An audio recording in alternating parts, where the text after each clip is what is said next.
ইন্না কারুন কানা মিন কওমে মূসা। আল্লাহ রাব্বুল আলামিন বলেন, কারুন অপরিচিত কেউ না।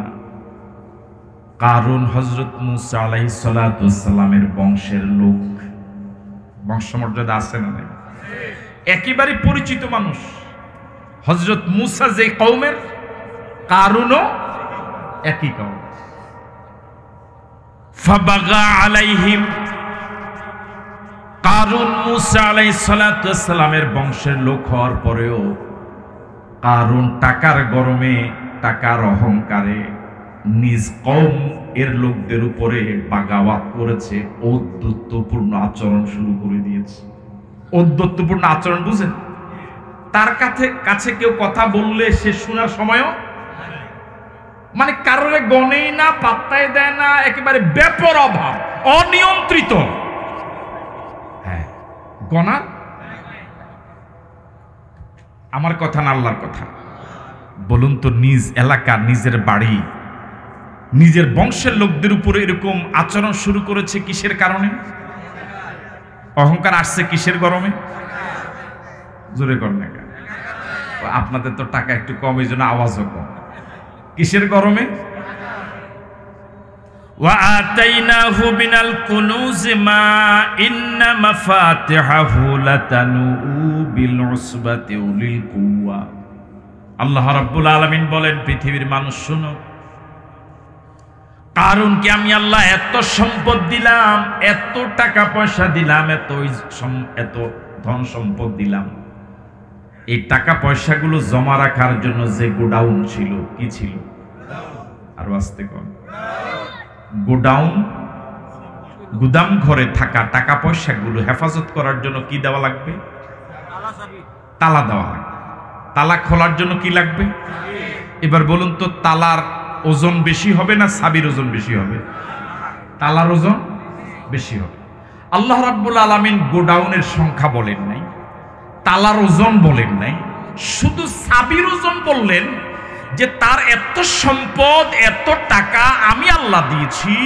এই সম্পদগুলো যে গোডাউনে সে রাখতো, ওই গোডাউনের তালার চাবিগুলো একটা বিশাল শক্তিশালী দল ওদের পক্ষে বহন করা অসম্ভব ছিল। আল্লাহু আকবার বলবেন। একটা দল কমপক্ষে 3 জন মানুষ লাগে। কয়জন? তাফসিরে আরো সংখ্যার বেশি আধিক্য রয়েছে, আমি সেদিকে গেলাম না। যদি 3 জনও বলেন, একটা শক্তিশালী 3 জনের একটা দল চাবি বহন করতে পারে না। এবার বলুন তো দেখি, চাবির সংখ্যা কত আর গোডাউনই বা কত? ওই গোডাউনের টাকা জমানোই বা কত?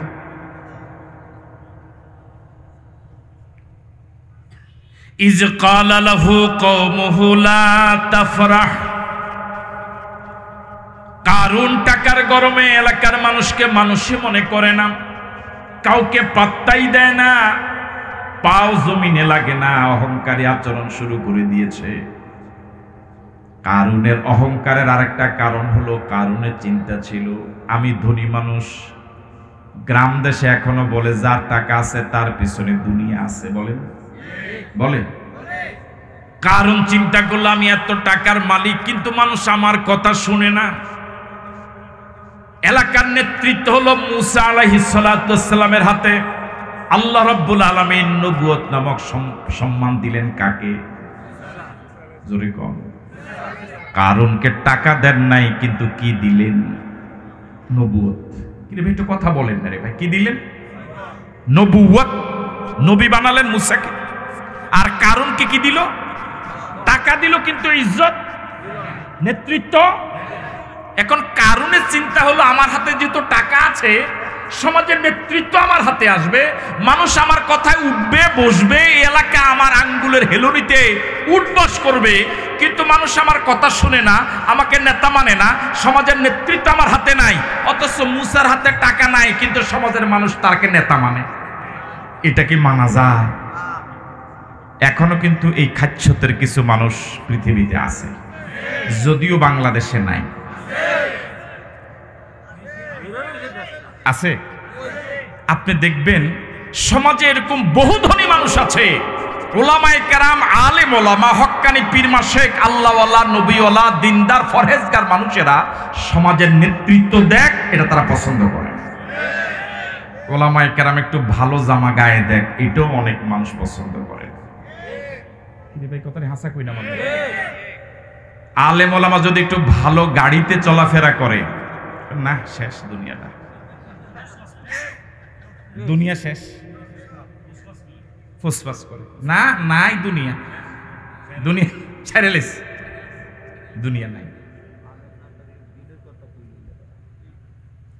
আলেমেরা সমাজের নেতৃত্ব দেখ, এটা ধনীরা কখনো, তাদের চিন্তা হলো টাকা আমার হাতে, ক্ষমতাও আমার হাতে। এবার এলাকার ভালো মানুষ যারা ছিলেন তারা দেখলেন যে কারণ যেভাবে অহংকারে আচরণ শুরু করেছে, তার তো ধ্বংস অনিবার্য। তাকে তো কিছু পরামর্শ দিয়া তাকে এই ধ্বংসের হাত থেকে ফিরানো দরকার। ভালো মানুষ যারা সমাজে এখনো আছে, তারা দেখবেন যে ছেলেরা গাঁজা খায়, ডাইল খায়, হিরোইন খায়, বাবা খায়, ইয়াবা খায়, অপরাধ করে, অন্যায় অবিচার করে। সমাজের এখনো কিছু ভালো মানুষ এরকম আছে, ওদেরকে বুঝায় বাবা এই পথ ভালো না, বলে না? যে মা এবং বাবা দেখছো তার সন্তান চরিত্রহীন, নামাজ পড়ে না, ওই মা বাবা কিন্তু তার সন্তানকে ভালো পথে আনার জন্য এখনো নরমে নরমে সন্তানকে বুঝায়। সন্তানরা কি মা বাবার সে কথা কানে নেয়? কথা কয় না, কেন নেয় না। বরং অধিকাংশ সন্তানই যখন মা বাবা একটু ভালো পরামর্শ দেওয়া শুরু করে, তো এই জন্যই তো গর্ব আয় না, খালি আইলে ক্যাট ক্যাট করে, কথা কয় না কেন? এই জন্যই তো কি আই না, ঘরে আয় না, আইলে শুধু কি আইলে শুরু করে দেয়, খালি cat cat cat cat cat cat করে, বলে কি বলে না?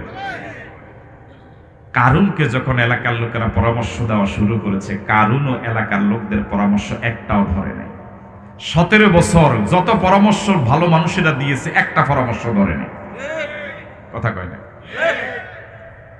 আমি এই বিষয়টা ধরে তো এখানে সব তো গোরস্থানের মতো, গোরস্থান মনে কাছাকাছি, এই তো আসর করছে এখানে, দুই সাইডে দুইটা, এই জন্য তো জাঁতাত ফুটছে। এলাকার লোকেরা কারুনকে কয়েকটা পরামর্শ দিল। ইজ ক্বালা লাহু কওমুহু ইয়া কওমুহু লা তাফরাহ ইন্নাল্লাহা লা ইউহিব্বুল ফারিহিন। এলাকার লোকেরা কারুনকে পরামর্শ দিয়ে বলেছে, কারুন লা তাফরাহ, অহংকার করিও না, মানুষের সাথে টাকার গরমে খারাপ আচরণ কইরো না, টাকার গরম দেখাইও না। ইন্নাল্লাহা লা ইউহিব্বুল ফারিহিন, নিশ্চয় যারা টাকার গরম দেখায়, ক্ষমতার গরম দেখায়, চেয়ারের গরম দেখায়, আল্লাহ রাব্বুল আলামিন এরকম অহংকারীকে কখনো পছন্দ করে না। এবার বলুন তো, এলাকার লোকদের এই পরামর্শটা ভালো ছিল না খারাপ ছিল? কত পার্সেন্ট ভালো ছিল? কত আনা ভালো ছিল? এখনো কিন্তু এলাকার আলেম ওলামা, এখনো সমাজের ভালো মানুষেরা, উলামায়ে কেরাম, দেশের হক্কানি পীর মাশায়েখ জাতিকে বারবার ভালো কথা বলে। আল্লাহর জমিন, আল্লাহর আইনে চলা দরকার, উলামায়ে কেরাম বলে কি বলে না? এলাকার মানুষ কি এটা কানে নেয়? কি কয়? হুজুরা কত কথাই কয়, হ্যাঁ কি কয়? হুজুরা কত কথাই কয়, সব কথা মন যেত না, এরকম কয় কি কয় না? উলামায়ে কেরাম যত কথাই বলে, নামাজ পড়ো, রোজা রাখো, চরিত্রহীন হইও না, ভালো পথে চলো, কোরআনের পথে চলো, সুন্নাহর পথে চলো। বছরের পর বছর নয়, যুগের পর যুগ নয়, শতাব্দীর পর শতাব্দী উলামায়ে কেরাম, হক্কানি পীর মাশায়েখ শুধু বলছিনি, কিন্তু সমাজের মানুষ কয়জন সেটা আমল করে, ঠিক নয় কি? এলাকার লোকেরা কারুনকে এক এক করে পরামর্শ দিচ্ছে। প্রথম পরামর্শ গেল, এবার দ্বিতীয় পরামর্শ কারুনকে, ওয়াবতাগি ফীমা আতাকাল্লাহুদ দারাল আখিরাহ। কারুন, আল্লাহ তোমাকে অনেক সম্পদ দিলেন, আমাদের পরামর্শ হলো সম্পদগুলো আল্লাহর রাস্তায় ব্যয় করো। আল্লাহর রাস্তায় ব্যয় করলে আল্লাহর কাছ থেকে পরকালে বিনিময়ে বাড়ি পাওয়া যাবে। আল্লাহু আকবার বলবেন না? বিধবাকে সহযোগিতা করো, এতিমকে সাহায্য করো, আত্মীয় স্বজনকে সহযোগিতা করো, মসজিদ মাদ্রাসা দাও, এতিমকে দাও, ফকিরকে দাও, অসহায়কে দাও, গরিব মিসকিনকে দাও। আল্লাহর দেওয়া সম্পদ আল্লাহ রাস্তা যদি খরচ করো, ওয়াবতাগি ফিমা আতাকাল্লাহুদ দারাল আখিরাহ, আল্লাহর রাস্তার সম্পদ খরচের বিনিময়ে আল্লাহর কাছ থেকে পরকালের ঘর বাড়ি তুমি চেয়ে নাও। পরামর্শটা ভালো ছিল না খারাপ ছিল? পরামর্শ গেল কয়টা? প্রথম হলো অহংকার কইরো না, দ্বিতীয় পরামর্শ হলো আল্লাহর রাস্তায় খরচ করে আল্লাহর কাছ থেকে পরকালের বাড়ি কিনে নাও। কয়টা? তিন নম্বর হলো ওয়ালা তানসা নাসিবাকা মিনাদ দুনিয়া। ও কারণ আমরা এলাকার লোকেরা আল্লাহর রাস্তায় খরচ করতে বলার কারণে তুমি কথা মনে করো না তোমার সব টাকা আমরা মসজিদে দিতে বলি, মাদ্রাসা দিতে বলি, এতিম মিসকিনকে দিয়ে তুমি ফকির হয়ে যাও, এই কথা আমরা বলি না। বরং ওয়ালা তানসা নাসিবাকা মিনাদ দুনিয়া, তোমাকে আল্লাহ এত সম্পদ দিয়েছে, তুমি তোমার দুনিয়ার অংশ ভুলে যেও না। তার মানে তোমার টাকার মান অনুযায়ী তুমি দুনিয়াতে চলাফেরা করো। তুমি অনেক ধনী মানুষ, তোমার বাড়িটা সে মানের হোক। তুমি অনেক ধনী মানুষ, তুমি জামা কাপড় ওই মানের গায়ে দাও। তুমি অনেক ধনী মানুষ, তুমি ওই মানের গাড়ি ব্যবহার করো। তুমি অনেক ধনী মানুষ, তুমি ওই মানের বাজার করো। কথা বলে না কেন? তাহলে এলাকার মানুষ পরামর্শ দিচ্ছে, ব্যালেন্স রাখছে না রাখেন? নাকি সব দিয়া লাও? কিছু ধনী মানুষ এরকম আছে, এত কাষ্টার কাষ্টা, কাষ্টা ছিলেন তো আপনারা? আর কি কয় কিপটা, এটা মনে ভালো দাদা। এরকম কাষ্টার কাষ্টা বাজারে গেল বিকেল বেলা মাছ কিনবে, মাগরিব গেল, এশা গেল, কি কিনে না। যখন বাজার মোটামুটি শেষ, একজনে শুধু মাছ লয়ে বেরিস। এই মাছ দোকানে এখন মশা মাছি উড়ে না, কথা কয় না কেন? তখন সে এদিক সেদিক ছাইয়া এরপরে কি কিনে? এটিকে জেতা না মরা? শুধু মরা? হ্যাঁ, এরকম আছে না নাই? এত কৃপণ মানুষ আল্লাহ রাস্তা তো দেয় না, নিজের রুহরেও দেয় না। এরকম আসেনি না নাই? আল্লাহ রাস্তা তো খরচ করেই না, মসজিদে দেয় না, মাহফিলে দেয় না, এতিমরে দেয় না। এরকম বহু মানুষ আছে নিজের মা বাবারও খাওয়ায় না, নিজে ভালো একটা জামা গায়ে দেয় না। এক কৃপণের ইতিহাস শুনলাম এরকম, 100 টাকা দিয়ে গামছা কিনছে। কি কিনছে? চিনেন তো গামছা? গামছা কিনছে, মোটামুটি 5-7 বছর ব্যবহার করছে। 5-7 বছর একটা গামছা যদি ব্যবহার করে, এটার ঠাঁই নেই। এখন এটা কি হয়েছে ভাই? জায়গা জায়গা ছিদ্র হয়েছে না হয়নি? এখন সব জায়গায় ছিদ্র হইয়া এটার এখন আর অস্তিত্ব নাই, রূপ যায়। এখন এটা এই অবস্থায় 5-7 বছর পরে ব্যবহার করার পরে আয়না দিছে স্ত্রীরে।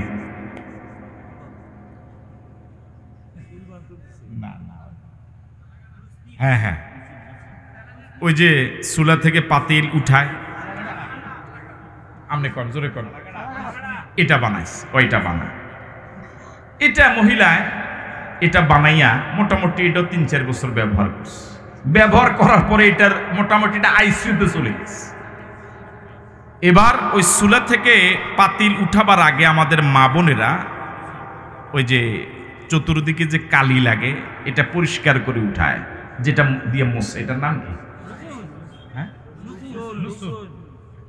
এটা বানাইছে, এটা বানায়। এটা বানানোর পরও মোটামুটি মহিলা 2-3 বছর ব্যবহার করছে। এখন এটা নাই। এখন মহিলা চিন্তা করলো আবার এখন আইসা কি বানাইতে বলে, মহিলা রাগ করে চুলাতে দিয়ে দিছে। কই দিছে? এখন এটা কি হয়েছে? সে দুপুরবেলা আসছে, গোসল করবে, গরুরে পানি খাওয়াবে, চৈত্র মাস, পুকুরের পানি কোমর সমান।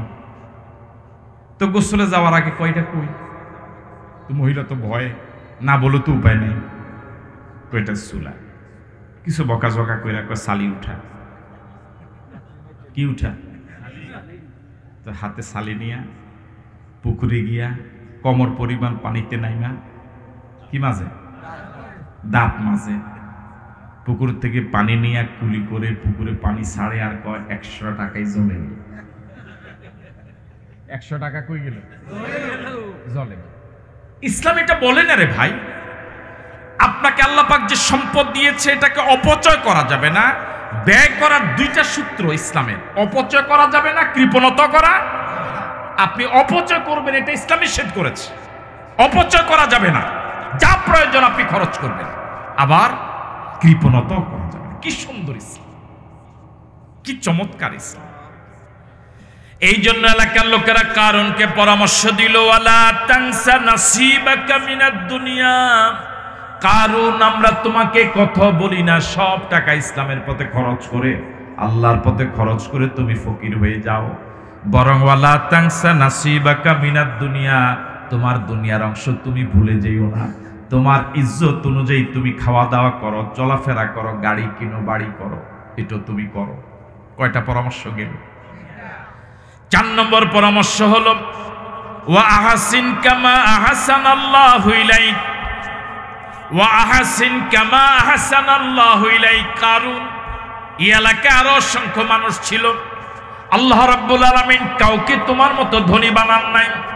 এই রাষ্ট্রে, এই পৃথিবীতে আরো কত হাজার হাজার মানুষ, আল্লাহ রাব্বুল আলামিন তোমার মতো এত ধন সম্পদ আর কাউকে দেয় নাই।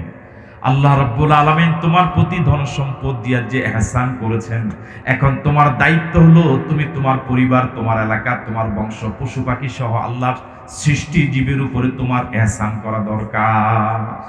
আল্লাহু আকবার বলবেন না?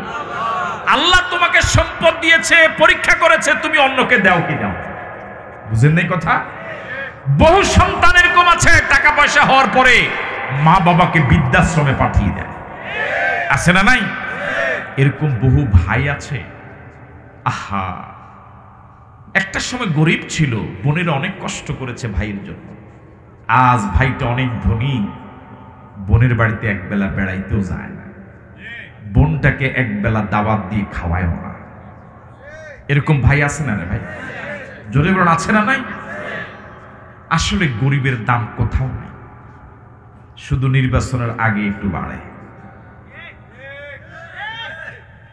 মাত্র 5 জনে কইছে, আপনি করে রাখেন সঠিক।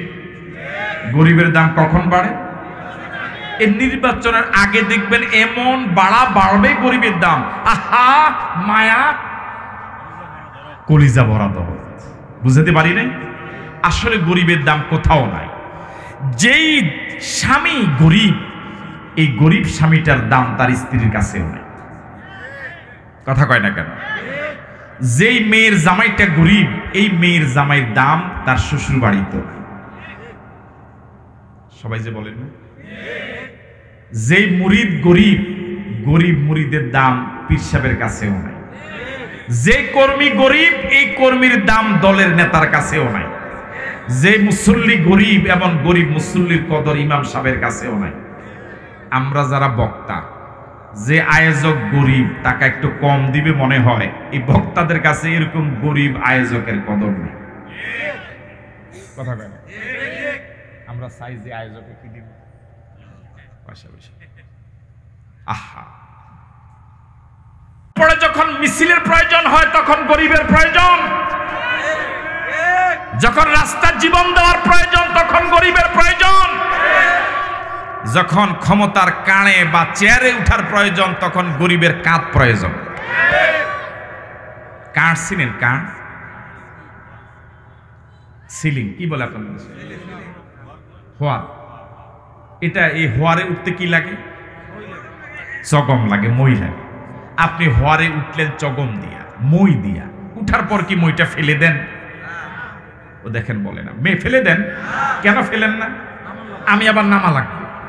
কিন্তু আমাদের দেশের এই তথাকথিত গরিবের বন্ধুরা, গরিবের মায়ায় যার ঘুম হয় না, ওরা আমাদের গরিবদের কাঁধকে মই ব্যবহার করে ক্ষমতার চেয়ারে উঠে, ক্ষমতার হোয়ারে উঠে। কিন্তু হোয়ারে উঠার পরে গরিবের কাঁধকে লাথি মেরে ফেলে দেয়। ঠিক নয় কি? জীবন দেওয়ার জন্য প্রয়োজন গরিবের, মিছিল করার জন্য প্রয়োজন গরিবের, কিন্তু প্রকৃতপক্ষে গরিবদের ভাগ্যের পরিবর্তনের জন্য পরিকল্পনা নেওয়া হয় না ধনীদের পক্ষে। সমাজে এরকম বহু গরিব মানুষ আছে যারা কারো সালাম তো পাই না, এই গরিব যদি ধনী কাউকে সালাম দেয়, ধনী গরিবের সালামের জবাবটা পর্যন্ত লয় না। কত গরিব মানুষ সমাজে, কত অসুস্থ মানুষ, কয়েক বেলা না খাওয়া মানুষ আছে, কারো কাছে লজ্জা বলতে পারে না। ওয়ালা তানসা নাসিবাকা মিনাদ দুনিয়া ওয়া আহসিন কামা আহসানাল্লাহু ইলাইক। আল্লাহ তোমাকে অনেক সম্পদ দিলেন,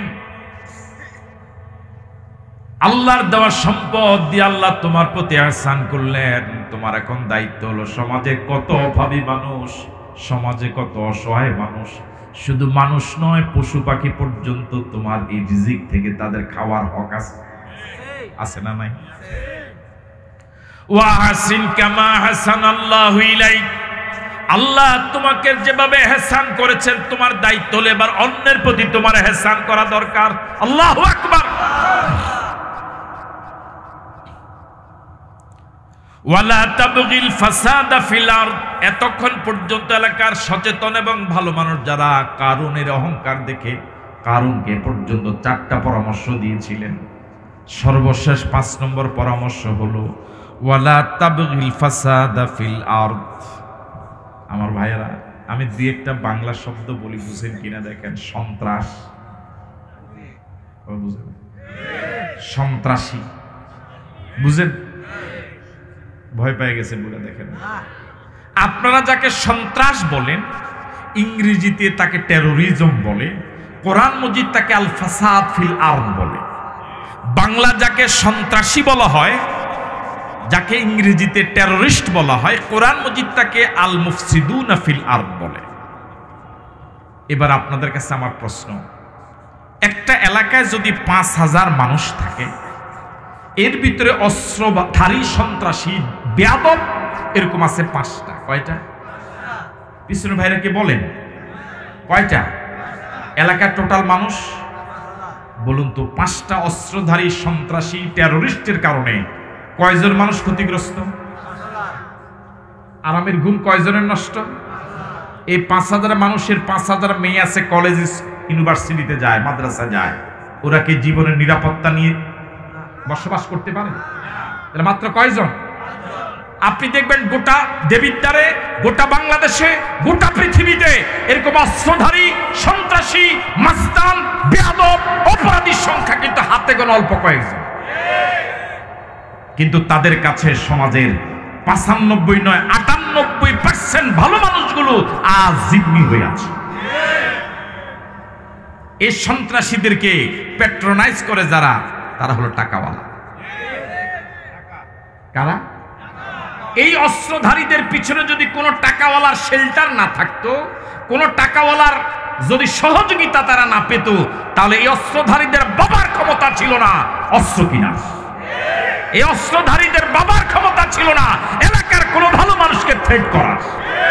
তাহলে এই অস্ত্রধারী 5 জনের 5000 মানুষের আরামের ঘুম হারাম করার পিছনে সমাজের অবৈধ টাকাওয়ালারা দায়ী। বুঝতেছেন এই কথাটা কেন আনলাম? আজ থেকে হাজার হাজার বছর আগে কারুনকে এলাকার লোকেরা 4টা পরামর্শ দেওয়ার পর সর্বশেষ পরামর্শ দিয়েছে ওয়ালা তাবগিল ফাসাদা ফিল আরদ। কারুন, তোমাকে সর্বশেষ পরামর্শ দেই, অন্তত পক্ষে তুমি তোমার এই টাকা দিয়া সন্ত্রাসী কার্যকলাপ কইরো না। বুঝতে পারলাম? ভালো করে মনোযোগ দিয়ে শুনেন। তোমাকে প্রথম পরামর্শ দিয়েছি তুমি অহংকার কইরো না, দ্বিতীয় পরামর্শ দিয়েছি তুমি আল্লাহ রাস্তা দান করো, তৃতীয় পরামর্শ দিয়েছি তুমি দুনিয়া তো ভালো চলো, ভালো খাও, 4 নম্বর পরামর্শ দিয়েছিলাম তুমি অন্যদের প্রতি ইহসান করো। এগুলো যদি তুমি না করো তাহলে আমাদের কোনো ক্ষতি নাই। কথা কয় না কেন? সে যদি অহংকারী আচরণ করেই এলাকার লোকদের যদি পরামর্শ না মানে, কার কি ক্ষতি? ক্ষতি হলে কার হবে? এলাকার লোকেরা বলেছে তুমি আল্লাহ রাস্তা দান সদকা করো, যে সে যদি না করে কার ক্ষতি? যদি বলেছে তুমি ভালো চলো, ভালো খাও, বড় মাছ কিনো, ভালো গোশত কিনে খাও, যদি সেটা না মানে কার ক্ষতি? এলাকার মানুষের কোনো ক্ষতি আছে? কিন্তু সে যদি টাকা দিয়ে অস্ত্রধারী সন্ত্রাসী পালে কার ক্ষতি? কথা কয় না, কার ক্ষতি? আগের 4টা যদি সে না মানে এলাকার মানুষের কোনো ক্ষতি, কিন্তু এলাকারবাসী সর্বশেষ তাকে বলছে, ভাই কারণ তুমি বাকি 4টা মানো আর না মানো, অন্তত টাকাটা দিয়া এ সন্ত্রাসী পালিও না।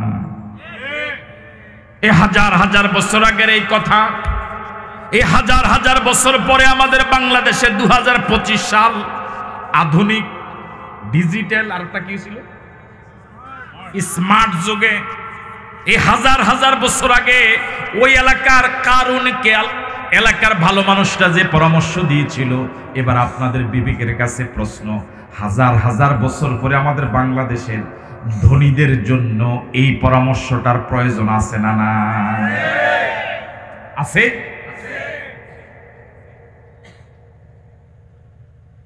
কোরআন শরীফ তো জীবন্ত, এটা চলন্ত, কিয়ামত পর্যন্ত এটা আধুনিক। কোরআন শরীফের বয়স 1500 বছর এখনো হয়নি। ইসলাম বিদ্বেষীরা কোরআন মজিদের ব্যাপারে এরকম ব্যাপরা মন্তব্য করে, কয় কোরআন শরীফ সেকেলে এরকম পুরান কোরআন দিয়ে আধুনিক যুগে চলে না, এরকম বলে না? কথা বলে না? বলে। এবার আপনাদের কাছে আমার প্রশ্ন, কোরআন শরীফের বয়স কত বছর? সূর্য 2000 হইল? 2100? লক্ষ কোটি তুলনায় নাই। সূর্য যদি হাজার হাজার কোটি বছর আগের সূর্য হয়ে থাকে, ওই সূর্য কি আগের মতো আলো দেয়? কথা বলে না কেন? আগের মতো আলো দেয় না একটু ভিজা ভিজা লাগে? আগের মতোই দেয়। এত হাজার হাজার বছর আগের সূর্য যদি আগের মতোই আলো দেয়, ওটা যদি আগের মতোই তরতাজা থাকে, সেই তুলনায় কোরআন শরীফের বয়স তো মাত্র 1500। কোরআন শরীফটা একেবারে টাটকা নতুন।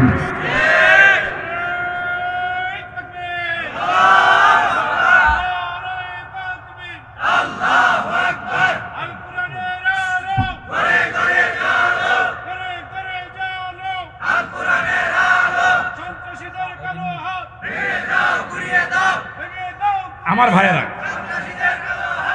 এই কোরআন শরীফ হাজার হাজার বছর আগের ঘটনা।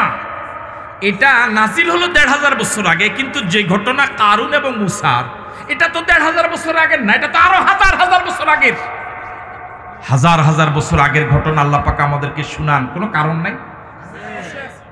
এই যখন আমরা আগের কোরআন শরীফের এই কথাগুলো আধুনিক বর্তমান যুগের সাথে মিলে কথা বলি, কয় হুজুরের ওয়াজ একটু রাজনৈতিক গন্ধ পাওয়া যায়। কি পাওয়া যায়? আপনাকে আসেন না গেছেন গা?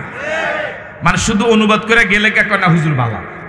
যখন এই আগের ঘটনা আল্লাহ পাক কেন নাজিল করলেন, কি শিক্ষণীয়, আমরা কি শিখলাম, এটা যখন বর্তমান যুগের সাথে মিলেয়া বলা হয়, এরকম রাজনীতি একটু গন্ধ গন্ধ লাগে। মানে ওনার নাকের এত ফাওয়ার, নাকের ফাওয়ার মারাত্মক। বুঝতে পারলাম? আপনি দেখেন একটা ইউনিয়নে, মনোযোগ আছে আপনাদের, একটা ইউনিয়নে সর্বোচ্চ আমার মনে হয় 5 জনের বেশি সন্ত্রাসী হবে না। হবে ধরে নিলাম। একটা উপজেলা যদি 10টা ইউনিয়ন থাকে তাহলে 50 জন। এরকম যদি 10টা ইউনিয়ন একটা উপজেলা হয়, কত হইল? 500। বুঝতে পারলাম? এই 500 লোকের পিছনে অবৈধ টাকার মালিক যারা, আঙ্গুল ফুলে যারা কলা গাছ হয়েছে, যারা জনগণের টাকা মেরে দুর্নীতি করে কোটি কোটি টাকার মালিক হয়েছে, এই 500 জনকে পালে এই ধন্যা। ঠিক নয় কি? এই 500 জনের পিছনে যদি এরা ফুয়েল না দিত, এটা যদি পেট্রোনাইজ না করতো, এরা যদি তেল না দিত, এরা যদি যোগান না দিত, তাহলে 500 জনের বাবার ক্ষমতা ছিল না 5 লক্ষ মানুষের আরামের ঘুমকে হারাম করতে। তাহলে একটা উপজেলার জন্য 5 লক্ষ মানুষের স্বাভাবিক জীবন বিপন্ন হয়ে গেল।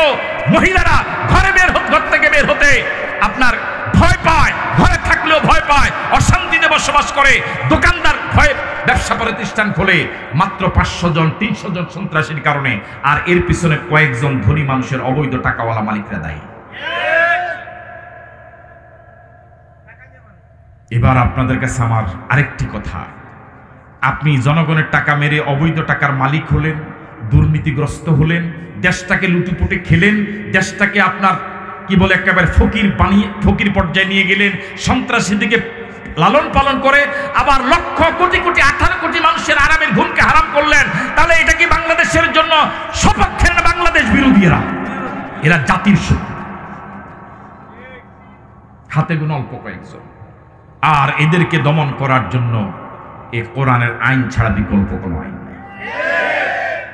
আপনি যদি ওম শান্তি শান্তি বলে যদি রক্ত বমিয়ে করেন, এক ফোঁটা শান্তি পাওয়া যাবে না। শান্তি যদি পেতে হয় গোটা পৃথিবীর মানবতাকে কোরআনের কাছে ফিরে আসতে হবে। আমরা কি চাই আমাদের আল্লাহর দেওয়াই জমিন, আমাদের প্রিয় জন্মভূমি বাংলাদেশ আল্লাহর কোরআন দিয়ে চলুক? এটাকে আমরা চাই। কারা কারা চাই দু হাত তুলে দেখায়।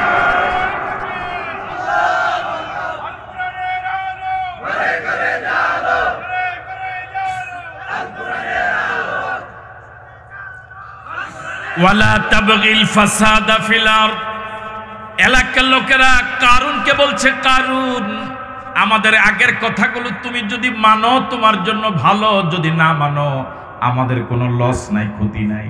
কিন্তু সর্বশেষ একটা পরামর্শ দেই, আর যাই করো অন্তত এই টাকা দিয়া সন্ত্রাসী ফালিও না, এই টাকা দিয়া এলাকার সন্ত্রাসী কার্যকলাপ কইরো না। কিতাব পড়তাদেশ কিসের গরমে?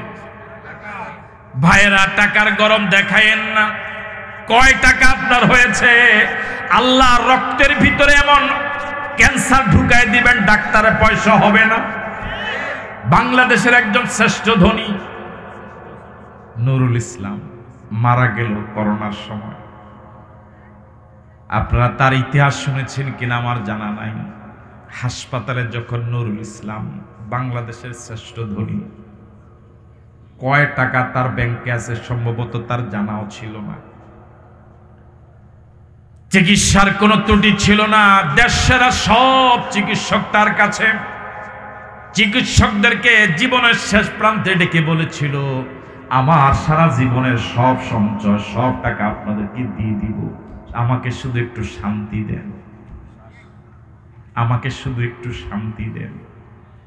জীবনের কামানো সব টাকাগুলোর বিনিময়ে শুধু একটু শান্তি চেয়েছিল, পায় নাই। কয় টাকা আমার আপনার হয়েছে? কয় টাকার মালিক আপনি আমি হয়েছি? এই জন্য বিনয়ের সাথে বলি, টাকার গরম দেখায়েন না। টাকার কারণে মা বাবাকে ভুলে যাইয়েন না। টাকার গরমে ভাই বোনকে ভুলে যাইয়েন না। টাকার গরমে বাল্য বন্ধুদেরকে ভুলে যাইয়েন না। টাকার গরমে এলাকার গরিব মানুষদেরকে ভুলে যাইয়েন না। আজ এলাকার যে গরিব মানুষকে আপনি পাত্তা দেন না, আপনি মরে যাওয়ার পর ওই গরিব মানুষটাই আপনার কবর খুঁড়বে, ঠিক না? যে গরিবটাকে আপনি টাকার গরমে মানুষ মনে করেন না, এই গরিবটা আপনার কবর খুঁড়বে, এই গরিবটা আপনার কবরে বাস কাটবে, এই গরিবটা আপনার কবরের মাটি পাবে। ওয়ালা তাবগিল ফাসাদা ফিল আরদ। ও টাকাওয়ালারা, এলাকায় সন্ত্রাসী কার্যকলাপ কইরো না, এলাকায় খারাপ আচরণ কইরো না, এলাকায় যুবকদেরকে নষ্ট কইরো না। নিজের ছেলে বিদেশে পড়ে, কথা কয় না, হিয়ান্তন আইও আবার নেতা হইয়া যায়, আর আমার গরিবের ছেলে লেখাপড়ার সুযোগও পায় না। আমার জানা এরকম একটা ইতিহাস, নেতার কাছে গিয়েছে বাবা ছেলের জন্য একটা চাকরি, যে সারা জীবন তো সে আপনার পিছনে গুড়গুড় করে ঘুরেছে, ছেলেটার বয়স শেষ পর্যায়ে, চাকরির আর মেয়াদ আছে অল্প, আমার ছেলেটাকে একটু চাকরি দেন। বাবার সামনেই ধমক দিয়ে বলেছে, তারে যদি চাকরি দেই আমার মিছিল করবে কে? বুঝেন না বাবা? এতে যদি চাকরি করে সরকারি, তো আমার মিছিলে লোক কই? আর কতদিন ঘুমে থাকবেন? ইন্নাল্লাহা লা ইউহিব্বুল মুফসিদিন। ও যারা মানুষের সাথে বেয়াদবি করো, সন্ত্রাসী কার্যকলাপ করো, তোমার আল্লাহ তোমাকে কি বলে শোনো, ইন্নাল্লাহা লা ইউহিব্বুল মুফসিদিন। যারা সন্ত্রাসী কার্যকলাপ করে, মানুষকে যারা থ্রেট দেয়, মানুষকে যারা ভয় দেখায়, মানুষকে যারা আতঙ্কে রাখে, এই জাতীয় মুফসিদ যারা, সন্ত্রাসী যারা, টেররিস্ট যারা, আল্লাহ তাদেরকে পছন্দ করে না। আল্লাহু আকবার বলবেন না? আমার ভাইরা, এই জাতীয় অধিকাংশ সন্ত্রাসী তার অধীনস্থ শিষ্যের হাতেই মারা যায়। এলাকার লোকদের কথা শেষ, এবার কারণ কথা বলা শুরু করবে। কারণ কথা একটু শুনবেন? তে কি কয়, হ্যাঁ একটু শোনা দরকার আছে, বেশি লম্বা না, অল্প খাইছে। ওয়ামা উতিতুম মিন শাইইন,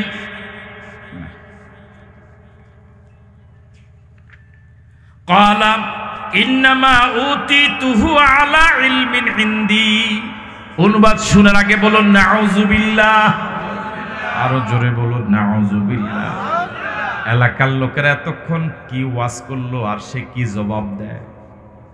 সারা রাত মারলাম সাপ, সকালে উঠে দেখি কামার বাড়ি। কালা জবাবে কারুন বলল ইন্নামা উতিতুহু আলা ইলমিন ইনদি। এই আয়াতের অনুবাদের আগের ভূমিকাটা মনে হয় এমন হবে, এত ক্যাটকেট করেন না তো, আপনারা এমন বেশি কথা কয়, কথা কয় না আপনাকে ওয়াজ হুনুনের টাইম আছে, হ্যাঁ বেশি। কালা ইন্নামা উতিতুহু আলা ইলমিন ইনদি। এই ধন সম্পদ যা দেখেন গোডাউনে, যেগুলোর চাবি বহন করা একটা শক্তিশালী দলের পক্ষে সম্ভব নয়। আপনারা তো এতক্ষণ হুজুর মানুষ, ওয়াজ করা সোজা, ওয়াজ করে লাইছেন, আল্লাহ আমারে দিছে, আল্লাহ আপনারে দেয় না কা, বুঝেন নি কথা? ইন্নামা উতিতুহু আলা ইলমিন ইনদি। এই টাকার মালিক আমি হয়েছি, আমাকে মালিক বানানো হয়েছে আমার জ্ঞান বুদ্ধির কারণে। ওরে কথা কয় নাউজুবিল্লাহ বললেন না? আমি ব্যবসা বুঝি, আমি বাণিজ্য বুঝি, কেমনে টাকার পিছন দিয়ে টাকা বাইর করা যাবে এটা আমি ভালো বুঝি। তো টাকার মালিক আমি, আমনে ওয়াজ করেন, আমি সব টাকা কই দিয়ে লইতাম মসজিদ মাদ্রাসা। এবার বলুন তো দেখি, তার এই মন্তব্যটা সীমার ভিতরে না সীমা ক্রস করছে? এই অপরাধটা, এই অহংকারী আচরণটা, এটা কি সীমার ভিতরে না সীমা ক্রস? আল্লাহর আযাব গজব আসার কি এখনো সময় হয় নাই? একটা হলো যে আমি, আপনারা যে ওয়াজ করেছেন, কথাগুলো ভালো বলেছেন, আসলে আমার আমল করা কি হবে না, সম্ভব হবে না। আল্লাহ আমাকে দিছে, আমি আল্লাহর কাছে শুকরিয়া আদায় করি। কিন্তু আপনাকে ওয়াজ তাও তো ছিল একটা, আল্লাহ যে তারে দিছে এটাতে মানেই না, কথা বুঝেন নাই? সে আল্লাহর অস্তিত্ব কি করে ফেললো? আল্লাহ যে টাকার মালিক বানালো তাকে, সেটা স্বীকারই করলো। এই অপরাধটা কি ছোট? এটা কি ক্ষমার যোগ্য অপরাধ না ক্ষমার অযোগ্য অপরাধ? এত অপরাধ করার পরেও কয় আর দোষটা কি? কয় না মনে হয়? কইছে না কয় না? এত অপরাধ করার পরে কম আমার দোষটা কি? ওয়া মা উতিতুম, আল্লাহ রাব্বুল আলামিন বলেন, কারুন বলেছে ক্বালা ইন্নামা উতিতুহু আলা ইলমিন ইনদি। আমি আমার জ্ঞানের বলে, বুদ্ধির বলে এগুলোর মালিক হয়েছি। এবার বলুন তো, তার আযাব গজব আসার সময় হইছে না হয় না? হইছে। এবার আযাব আসছে। এবার আল্লাহ পাক একটা থ্রেড দিলেন, এই থ্রেডের আলোচনা করে আমার আলোচনা শেষ। আর এক আয়াতের অনুবাদ, আওয়ালাম ইয়ালাম। সে যখন এরকম বেপরোয়া অহংকারী সীমা লঙ্ঘনমূলক বক্তব্য দিল, আল্লাহর নিয়ামতকে অস্বীকার করলো, আল্লাহর অস্তিত্বকে বিলীন করে দিল। এবার আল্লাহ রাব্বুল আলামিন বলেন আওয়ালাম ইয়ালাম, আওয়ালাম ইয়ালাম, আওয়ালাম ইয়ালাম, তার কি জানা নাই? আল্লাহু আকবার বলবেন না? কে থ্রেট দিচ্ছেন? আরো আস্তে করে, আরো জোরে বলেন। আল্লাহ থ্রেট দিয়ে বলেন আওয়ালাম ইয়ালাম, তার কি জানা নাই? আন্নাল্লাহ কাদ আহলাকা মিন কাবলিহি মিনাল কুরুন। আল্লাহ রাব্বুল আলামিন তার আগে অনেক জনপদকে ধ্বংস করে দিয়েছিলেন। আল্লাহু আকবার বলবেন। আওয়ালাম ইয়ালাম, তার কি জানা নাই? আন্নাল্লাহ কাদ আহলাকা, আল্লাহ রাব্বুল আলামিন অবশ্যই ধ্বংস করে দিয়েছেন, মিন কাবলিহি, তার আগে, তার আরো আস্তে করেন, মিনাল কুরুন, একজনকে নয়, একটা গ্রামকে নয়, একটা দলকে নয়, মিনাল কুরুন, অসংখ্য জনপদ আল্লাহ পাক ধ্বংস করে দিয়েছেন। আগে না পরে? এই তো কয়দিন আগে। ওই কথা কয় না কেন? আসে না প্রাণা ঘুমান? এই তো কয়দিন, এই তো কদিন আগে। মিন কাবলিহি, এই তার। সুতরাং এখন যারা আছেন অহংকার করে, আওয়ালাম ইয়ালাম, তার কি জানা নাই? আল্লাহ থ্রেট দিয়ে বলেন, কেমন সাহস করে সে কথা বলে, তার কি জানা নাই? আন্নাল্লাহ কাদ হালাকা, অবশ্যই আল্লাহ ধ্বংস করে দিয়েছেন। মিন কাবলিহি, তার, বুঝতেছেন?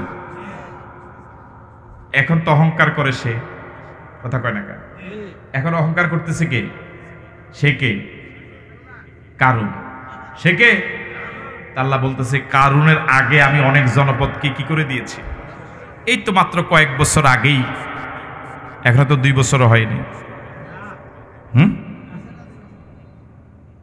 মান হুয়া আশাদ্দু মিনহু কুওয়াতান, কারুন যে এখন একটু অহংকারী বক্তব্য দেয়, তার আগে আমি যাদেরকে ধ্বংস করে দিয়েছিলাম তারা এই কারুন থেকে অনেক অনেক বেশি শক্তিশালী ছিল। সুতরাং যারে এত শক্তিশালী যারা ছিল তাদেরকে আমি ধ্বংস করেছি। সুতরাং কারুনকে ধ্বংস করা কোনো ব্যাপারই না। হাতি ঘোড়া গেল দল, ছাগলে কয় কত জন, বুঝেন নাই কথা? মান হুয়া আশাদ্দু মিনহু কুওয়াতান, যাদেরকে আমি আগে ধ্বংস করেছি তারা শক্তির দিক থেকে কারুন থেকে অনেক অনেক বেশি ছিল। ওয়া আকসারু জামা, এবং জনবল অনেক বেশি ছিল। বেশি ছিল না? কথা কয় না কা? সুতরাং যারা অহংকার করেন, এই তো মাত্র কিছুদিন আগেই যাদেরকে ধ্বংস করা হয়েছে তারা জনবল বেশি ছিল, শক্তিও। সুতরাং তারা যদি এরকম কয়েক বছর পর এরকম ধ্বংস হতে পারে, এই ঘটনা থেকে শিক্ষা গ্রহণ করা দরকার, নিরহংকারী হওয়া দরকার, উলামায়ে কেরামের সাথে বেয়াদবি বন্ধ করা দরকার, কোরআন মজিদের সাথে ইসলামের সাথে আর যেন বৈরিতা তৈরি না হয়।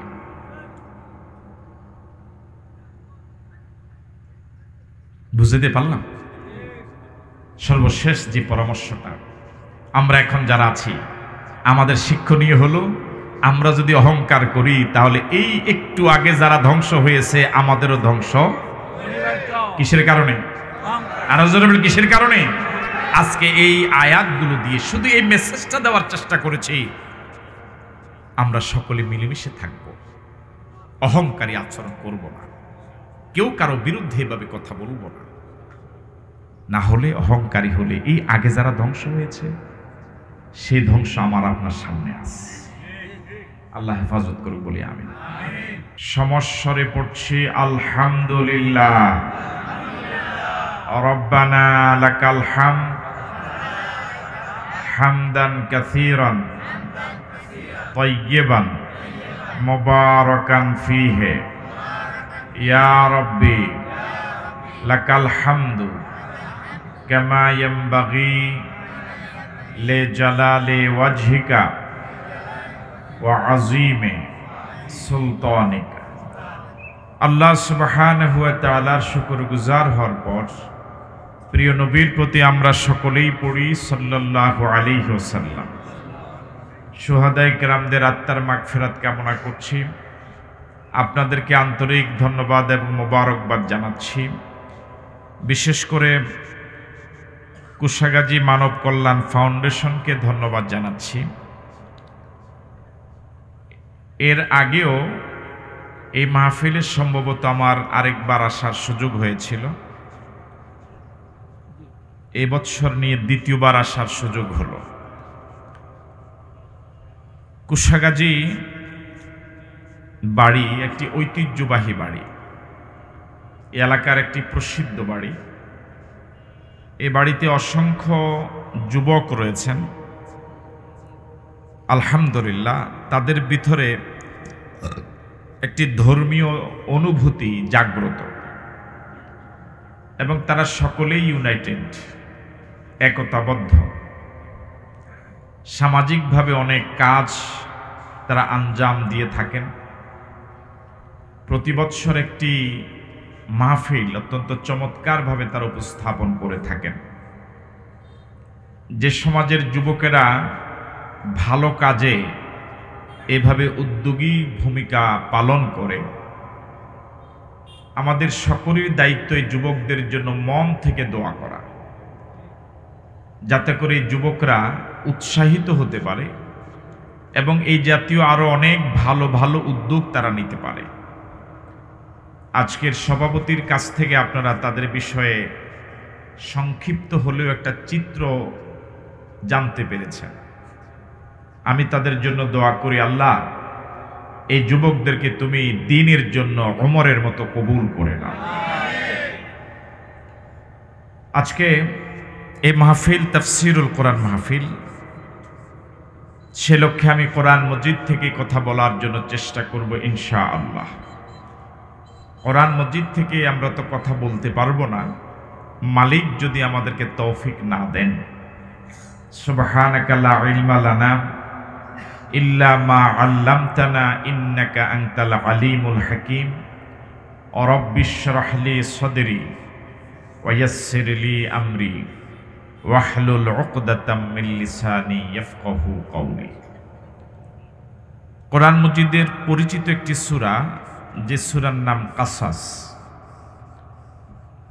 সে সূরা থেকে কিছু অংশ তেলাওয়াত করেছি। শুরুতে তেলাওয়াতকৃত এই অংশে আল্লাহ রাব্বুল আলামিন গোটা পৃথিবীর এক আলোচিত ধনী মানুষ, যার নাম কারুন, তার বিষয়ে আলোচনা করেছে। কারুনের নাম শুনেন নাই, আমার মনে হয় এখানে এরকম একজন নাই। আল্লাহ রাব্বুল আলামিন আজ থেকে প্রায় ১৫০০ বৎসর আগে নাজিল করা কোরআন মজিদে আরো হাজার হাজার বৎসর আগে পৃথিবীতে আসা কারুন, তার প্রসঙ্গ তুলে ধরলেন। কিয়ামত পর্যন্ত মানুষ তার ইতিহাস কোরআন মজিদ থেকে জানবে, পড়বে এবং শিক্ষা গ্রহণ করবে। সেজন্যই এই পৃথিবীতে মানুষ, আমরা যারা ঈমান এনেছি, আমাদের জন্য শরীয়তের দু ধরনের বিধান রয়েছে। এক ধরনের বিধান হলো আদেশ সূচক, আরেক ধরনের বিধান হলো নিষেধ সূচক। কিছু কাজ আমাদেরকে করতে বলা হলো, আর কিছু কাজ আমাদেরকে নিষেধ করা হলো। আপনারা যখন মারাত্মক রোগী হয়ে অভিজ্ঞ কোনো ডাক্তারের কাছে যান, তিনিও কিন্তু ঔষধ দেওয়ার পরে এরকম কিছু পরামর্শ লিখে দেন অথবা মুখে বলে দেন যে এটা করা যাবে, এটা করা যাবে না, এটা খাবেন, এটা খাবেন না, এরকম কিছু বলে। ভাই, আপনারা কি আমার সাথে আছেন? আজকে যুবক কম মনে হয়, হ্যাঁ? এখনো তো জবাব নাই। যুবক কি আছে মাঠে কিছু? তো ডাক্তার যেভাবে কিছু কাজ করতে বলেন, কিছু কাজ নিষেধ করেন, কিছু খেতে বলেন, কিছুকে খেতে নিষেধ করেন, এটা তার স্বাস্থ্যের জন্য, এটাই তার জন্য করণীয়। গোটা মানব জাতির জন্যই করণীয় কিছু রয়েছে, বর্জনীয় কিছু রয়েছে। আল্লাহ রাব্বুল আলামিনের পক্ষ থেকে শরীয়ত কর্তৃক এরকম করণীয় এবং বর্জনীয় দুটোটা মিলেই এটার নামে ইবাদত। করণীয় এরকম অনেক বিষয় তো আমরা জানি, সারা জীবন ওয়াজ শুনেছি, নামাজ পড়ো, রোজা রাখো, হজ করো, যাকাত দাও, সত্য কথা বলো, মা বাবার খেদমত করো, এগুলো তো সব করণীয়। বর্জনীয় যেগুলো আছে, যেমন মিথ্যা কথা বলা যাবে না, সুদ খাওয়া যাবে না, ঘুষ খাওয়া যাবে না, জেনা করা যাবে না, পরের হক নষ্ট করা যাবে না, মা বাবার সাথে দুর্ব্যবহার করা যাবে না, এগুলো কি আদেশ না নিষেধ? এর ভিতরে একটা জটিল নিষেধ হলো অহংকার করা যাবে না। কি করা যাবে না? আরো আসতে বলে, আরেকবার বলুন। খাদ্য খাদ্য তালিকায় মানুষের জন্য নিষেধ যে খাদ্যগুলো আছে, এর ভিতরে কিছু খাদ্য এরকম আছে যে এটা খেলে পরে ঘুম কম হবে।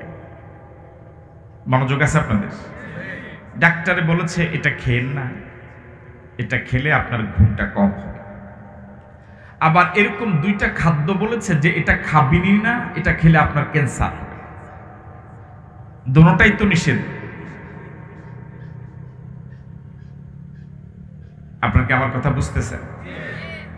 একটা খেলে ঘুম কম হবে, আর একটা খেলে ক্যান্সার হবে। দুটোটার ক্ষতি কি এক সমপরিমাণ? আপনি যেটা খেলে ঘুম কম হবে এটা মাঝে মাঝে হয়তো রুচির কারণে, লোভের কারণে হয়তো খেয়ে ফেলেন বটে, যে ঘুম একটু না হয় আজকে কম হলো, কালকে তো আবার কি হবে, ঠিক হয়ে যাবে। আজকে না হয় একটু খেলাম, কাল আর খেলাম না।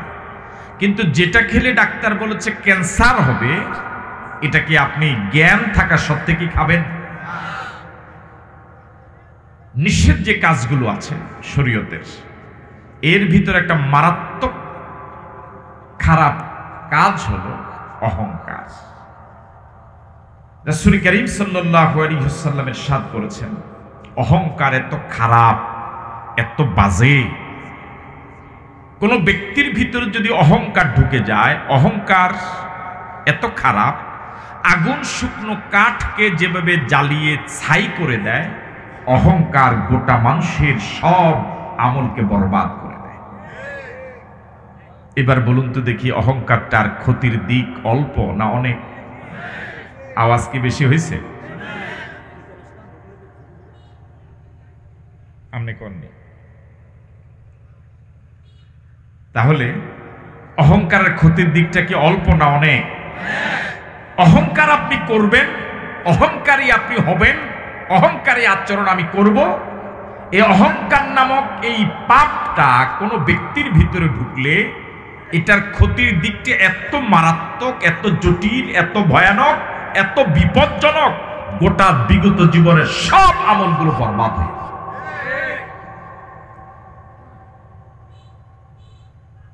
গোটা পৃথিবীতে, তামাম সৃষ্টি জগতে সর্বপ্রথম অপরাধের নাম হলো অহংকার।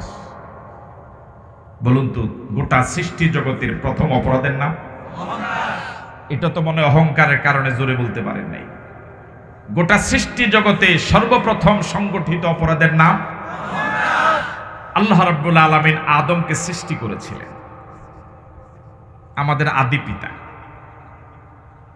সকল ফেরেশতাদেরকে বলেছিলেন উসজুদু লি আদম, আদমকে সিজদা দাও, সম্মান করো। ফাসাজাদু ইল্লা ইবলিস, সব ফেরেশতা সিজদা দিয়েছিল। কয়জন দেয় নাই? এই পাশে বলে নাই। কয়জন? নারী না পুরুষ? কেমনে বুঝলেন? হ্যাঁ হ্যাঁ, ভালো কথা বলছেন। কে নাম কি? ইবলিস। নাম কি? বলুন তো দেখি, যারা মনোযোগ দিয়ে শুনছেন, কোন কারণে আল্লাহ পাকের আদেশটা সে পালন করতে পারে নাই? কয়টা কারণে? কয়টা অপরাধ? আবা ওয়াস্তাকবারা ওয়া কানা মিনাল কাফিরিন। আল্লাহ রাব্বুল আলামিনের এই আদেশটা সে পালন করতে অবজ্ঞা করেছে, অস্বীকার করেছে। আর ওয়াস্তাকবারা, সে অহংকারে ফেটে পড়েছে, নিজেকে বড় মনে করেছে, সে কাফেরদের অন্তর্ভুক্ত হয়ে গেল।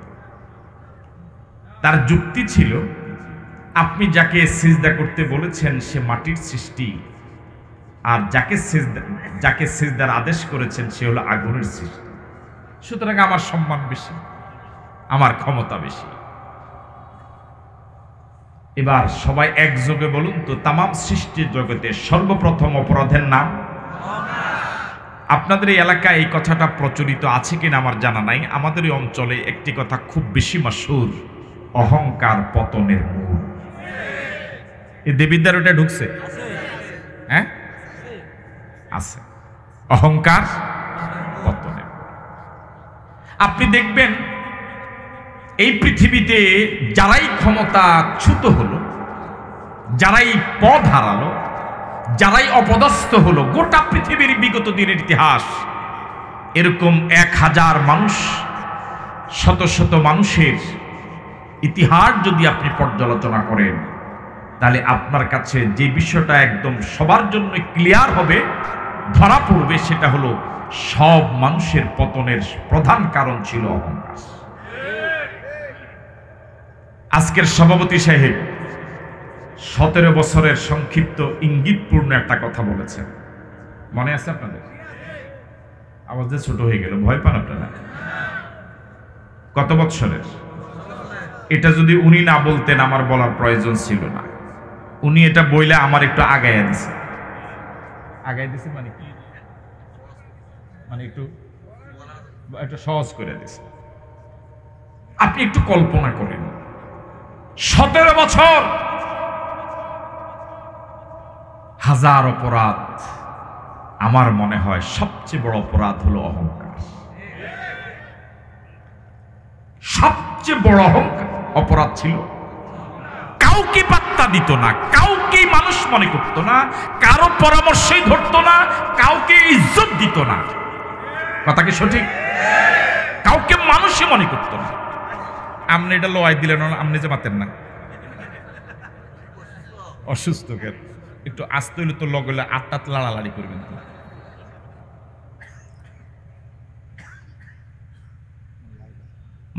লাইরেন 8টাতে লাইরেন যে আমি আছি। এই পৃথিবীতে মানুষ যত বিষয়কে কেন্দ্র করে অহংকারী হয়, অহংকারী আচরণ করে, এর মাঝে একটা হলো ক্ষমতা, কি? চেয়ার। আরেকটা হলো অর্থ, টাকা পয়সা। হ্যাঁ, মানুষ অহংকার করে স্বাস্থ্যের, মানুষ অহংকার করে জনবলের, মানুষ অহংকার করে সুন্দর চেহারার, মানুষ অহংকার করে সুন্দরী স্ত্রীর, মানুষ অহংকার করে সুন্দর কণ্ঠের। ঠিক নাকি? এরকম অহংকার করার হাজারো কারণ, এর ভিতরে বড় একটা কারণ হলো ক্ষমতা, আর একটা কারণ হলো অর্থ। কি? আরো জোরে বলেন। অর্থের সাথে যদি ক্ষমতা যোগ হয়, উপায় নাই। কথা কয় না? আপনার কি এখানে আছেন না গেছেন? একজন মানুষ শুধু টাকাওয়ালা, কিন্তু কি নাই? তার অহংকার যে মানের হবে। আরেকজন মানুষ টাকাও আছে, ক্ষমতাও আছে, একরকম। যার অহংকার, যার টাকাও আছে, ক্ষমতাও আছে, উপায় নাই। ঠিক না? কারুন এরকম এক ব্যক্তি ছিল, আল্লাহ রাব্বুল আলামিন তাকে অঢেল সম্পদ দিয়েছিলেন। এরকম অহংকারী আচরণ শুরু করেছে। এলাকার ভালো মানুষেরা যত পরামর্শ দিয়েছে, কারো পরামর্শই কানে নেয় নাই, পাত্তা দেয় নাই, গণে নাই। শেষ পর্যন্ত আল্লাহর আযাব এবং গজব তাকে পাকড়াও করেছে, ধ্বংসের অতল গহ্বরে চলে গিয়েছে। আল্লাহ রাব্বুল আলামিন কারুন, হাজার হাজার বছর আগের কারুনের ঘটনা আমার আপনার কাছে শোনাবার কি প্রয়োজন? এই জন্যই প্রয়োজন, আমরা যেন টাকা পেয়ে, ক্ষমতা পেয়ে অহংকারী হয়ে না যাই, আমরা যেন কারুন হয়ে না যাই। বুঝতে পারলাম? একজন মানুষের কাছে টাকা নাই, শুনতেছেন? তার পকেটে কোনো টাকা নেই। দেখবেন স্বাস্থ্য যত ভালোই হোক, সে যদি রোগমুক্ত হয়, হাঁটার সময় আপনি নজর করলে দূর থেকে দেখবেন মনে হয় যে মরা মরা ভাব। ওরা নাই মনে হয় মরা মরা ভাব, বুঝুন তো আমার বাংলা? মনে হয় যে পইরা যায়। হ্যাঁ, দমটা আপনি একটু সহযোগিতা করেন, দমটা আইয়ে যায়। মানে মনে হয় কথা বলার সময় জিহ্বা বেরিয়ে যায়, মনে হয় কথা বের হয় না, কিরকম মরা মরা ভাব, মনে হয় বাতাস আসলেই পড়ে যাবে, এরকম একটা ভাব। ঠিক না? অথচ তার শরীরে কোনো রোগ, কিন্তু আরেকটা অসুস্থ মানুষ, তার ঢাকা ব্যাংকের এক শাখায় 100 কোটি টাকা আছে, দেখছেন শোনার আগে এখানে তো শুরু হয়ে গেছে। টাকা কোথায়, কোন শাখায়? কথা দেবিদ্যার না ঢাকায়? কত কোটি পকেটে আছে না দেবী ঢাকাতে? ওই ব্যাংকে জমানো টাকা 100 কোটি টাকা তার আছে। এই যে কল্পনা, এই যে অনুভূতি, এত দূরে থাকা টাকা, ওটার গরম এত জোরে তার শরীরে কি বলে আঘাত করে, তার হাঁটার স্টাইল আলাদা। কথা বলে না কেন? তার কথা বলার ধরনই আলাদা। দেখবেন চুলের কেমন করে, তাকানোর ভাবে আলাদা। হ্যাঁ, বুঝেননি কথা? কিসের গরমে? আল্লাহ তুমি আমাদেরকে নিরহংকার বানায়।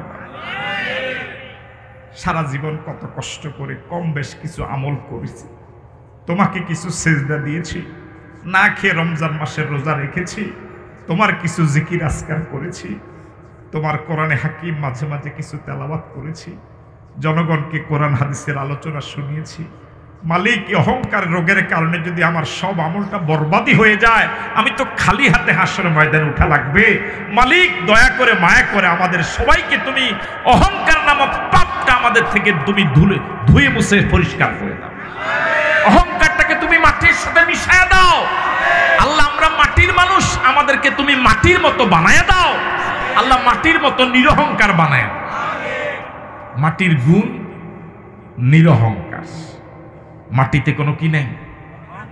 মাটিতে আপনি লাথি দেন, মাটিরে কিলান, মাটিরে ধাক্কা দেন, মাটিতে লাশ দাফন করেন, মরা গরু দাফন করেন, মাটি কিচ্ছু বলে না। মাটি ধৈর্যশীল, মাটি নিরহংকার। আল্লাহ, তুমি আমাদেরকে মাটির মতো নিরহংকার বানায়। আমরা আসুন এই প্রাথমিক এই ভূমিকার এই কথাগুলো বলার পরেই কারণ সম্পর্কে আল্লাহ কি বলছেন সে কথাগুলো বলি।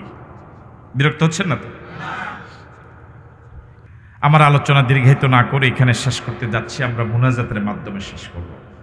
যেটা একটু আগে বললেন, এখানে দুপাশে দুইটা গোরস্থান আছে। এই পাশে এখানে এখানে অসংখ্য মুরব্বী এখানে শায়িত। আমরা সবার জন্য দোয়া করব। যাদের গুনাহ নাই তারা যেতে পারে, আর যাগো গুনাহ আছে মনে করেন তারা 2-1 মিনিট সময় দেন। আমি শুরুতে যেটা বলেছিলাম, কুশাগাজী বাড়ির যুবকেরা ইউনাইটেড অনেক ভালো ভালো কাজ তারা আঞ্জাম দেয়, তাদের জন্য দোয়া করবেন। আর মুরব্বীদের জন্য দোয়া করবেন। আজকে সভাপতি সহ এখানে যারা আছে তারা যেন যুবকদেরকে উৎসাহ উদ্দীপনা দিয়ে ভালো কাজের সহযোগিতা করতে পারে। আমরা অনেকে অসুস্থ আছি, আমরা সবাই সবার জন্য দোয়া করব। আমি বিশেষ করে আপনাদের কাছে দোয়া চাই, আল্লাহ পাক যেন যতটুকু স্বাস্থ্য, কণ্ঠ, এলেম, আমল, যোগ্যতা দরকার, আল্লাহ পাক যেন তার এই গোলামটাকে দান করে। আল্লাহুম্মা আমিন। রব্বানা যালামনা আনফুসানা ওয়া ইল্লাম তাগফির লানা ওয়া তারহামনা লানাকুনান্না মিনাল খাসিরিন। রব্বানা যালামনা আনফুসানা ওয়া ইল্লাম তাগফির লানা ওয়া তারহামনা লানাকুনান্না মিনাল খাসিরিন। রব্বিরহামহুমা কামা রব্বায়ানি সগীরা। সবাই পড়েন রব্বিরহামহুমা কামা রব্বায়ানি সগীরা। রব্বুল আলামিন কুশাগাজী বাড়ির যুবকেরা মিলে মুরব্বীদের সহযোগিতা, এলাকার সহযোগিতায় এই কোরআনের বাগান সাজালো। রব্বুল আলামিন শুরু থেকে পর্যন্ত আমরা যা কিছু আমল করলাম, ভুল ত্রুটিগুলো ক্ষমা করে কবুল করে নিন।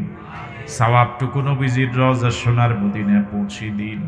তামাম পৃথিবীর জমিনে তোমার যত বান্দা বান্দি ঈমান নিয়ে শায়িত সবাইকে মাফ করে দিন। বিশেষ করে আল্লাহ এই প্যান্ডেলের ডানে বামে সামনে পিছনে যত গোরস্থান আছে, যারা শায়িত আছে ঈমান নিয়ে, আল্লাহ এই সমাজের এই মহল্লার যারা অন্ধকার কবরে চলে গেল, সবার কবরকে জান্নাতের বাগান বানায়া দাও। আল্লাহ যারা মরে গেল তাদের আল্লাহ সন্তান আদি প্রজন্ম আজকের আয়োজন করেছে পূর্বদের লোকদের জন্য দোয়ার আয়োজন করার জন্য। আল্লাহ সন্তান হয়ে প্রজন্ম হয়ে তাদের জন্য দোয়া করছে, আল্লাহ দোয়াকে কবুল করে নেন। বিনিময়ে মুর্দাদের কবরকে জান্নাতের বাগান বানায় দেন। আল্লাহ জান্নাতের বাগান যারা সাজালো, আল্লাহ অর্থ দিয়ে, বুদ্ধি দিয়ে, পরামর্শ দিয়ে, দেশ থেকে বিদেশ থেকে যারা জান্নাতের বাগান সাজাতে সহযোগিতা করল, উপস্থিত হয়ে আল্লাহ আমাদের সবার জন্য আপনি জান্নাতের বাড়ি সাজিয়ে দিন আল্লাহ রব্বুল আলামিন। আজকের মাহফিলের সভাপতি মুরব্বী মানুষ, তিনি সহ যত মুরব্বী এসেছে হায়াত দারাজ করে দিন রব্বুল আলামিন। অনেক ওলামায়ে কেরাম এসেছে, দুনিয়া আখিরাতে ইজ্জত বাড়ায়া দিন রব্বুল আলামিন। অনেক যুবক এসেছে, দ্বীনের জন্য কবুল করে নিন আল্লাহ। কোরআনওয়ালা বানায় দেন, চরিত্রওয়ালা বানায় দেন রব্বুল আলামিন। অনেক ব্যবসায়ী ভাইয়েরা এসেছে আল্লাহ, দেবিদ্দার বাজার অনেক ব্যবসায়ী আজকের মাহফিলের আয়োজকের মধ্যেও আছে আল্লাহ। এই ব্যবসায়ী ভাইদের ব্যবসা তারাকে দিয়ে দেন, এলাকার মা বোনদের জীবনের গুনাহ খাতাগুলো মাফ করে দেন আল্লাহ। খাদিজা বানায়া দেন, ফাতেমা বানায়া দিন আল্লাহ। এলাকার যারা বিদেশে আছে হায়াত দারাজ করে দিন, হালাল কামাই রুজিতে বরকত দিয়ে দিন আল্লাহ। আমাদের ছেলে মেয়েগুলোকে নামাজি বানাও, আমাদের পরিবারকে দিনদার বানাও আল্লাহ। আমরা এসেছি গুনাহ সহ গুনাহ মুক্ত করে বাড়িতে যাওয়ার তৌফিক দিন আল্লাহ। বসা থেকে উঠার আগেই গুনাহগুলো মাফ করে দিন আল্লাহ। কুশাগাজী বাড়ির যুবকেরা তোমার কোরআনের বাগান সাজালো আল্লাহ। সব যুবকদেরকে তুমি কোরআনের রঙে রঙিন হওয়ার তৌফিক দিয়ে দাও আল্লাহ। সব যুবকদেরকে ইউনাইটেড থাকার তৌফিক দাও, একতাবদ্ধ হয়ে সমাজের আরো ভালো ভালো কাজের আঞ্জাম দেওয়ার তৌফিক দিয়ে দাও আল্লাহ। এই যুবকদের মধ্য থেকে তুমি ওমর আলী বানায়া দাও রব্বুল আলামিন। আমরা অনেকে অসুস্থ আছি আল্লাহ, সুস্থতার নিয়ামত দাও আল্লাহ। অনেকে বিপদে আছি আল্লাহ, উদ্ধার করে দাও। অনেকের সমস্যা আছে সমাধান করে দাও। অভাব অনটনে আছি আল্লাহ, অভাব অনটন দূর করে দাও আল্লাহ। মেহেরবানি করে আল্লাহ যতদিন বেঁচে থাকবো ইসলামের উপর বাঁচার তৌফিক দাও। যেদিন মরে যাব ঈমান নিয়ে কবরে যাওয়ার তৌফিক দাও রব্বুল আলামিন। আমাদের প্রিয় জন্মভূমি বাংলাদেশ আল্লাহ, তোমার কোরআন দিয়া তোমার নবীর সুন্নাহ দিয়া চলছে, এমন দৃশ্য দেখে মরার তৌফিক দাও। সবাইকে এই বুঝ দাও, মানুষের তন্ত্র মন্ত্র দিয়ে দুনিয়াতে শান্তি আসবে না। দুনিয়াতে শান্তি আনতে হলে তোমার আইনের বিপরীত বিরোধী বিকল্প কিছুই নেই। সুতরাং কোরআনের পথে আমাদের সকলকে আসার তৌফিক দিয়ে দাও। ওয়াউফাবিদু আমরি ইলাল্লাহ ইন্নাল্লাহা বাসীরুম বিল ইবাদ হাসবুনাল্লাহু ওয়া নি'মাল ওয়াকিল নি'মাল মাওলা ওয়া নি'মান নাসির। সুবহান রাব্বিকা রাব্বিল ইজ্জাতি আম্মা ইয়াসিফুন ওয়া সালামুন আলাল মুরসালিন ওয়ালহামদুলিল্লাহি রাব্বিল আলামিন। আসসালামু আলাইকুম ওয়া রাহমাতুল্লাহ। ধন্যবাদ আমাদের আজকের তাফসীরুল কোরআন মাহফিলের সম্মানিত প্রধান মেহমান।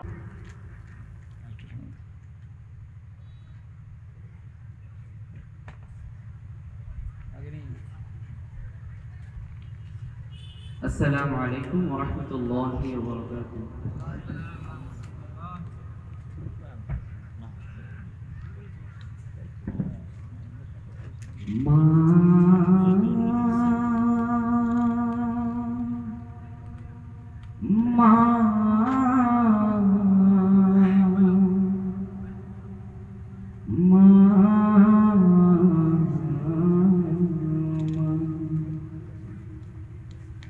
আজ কেন আমায় সোহাগ মাখা ডাক ডাকো না,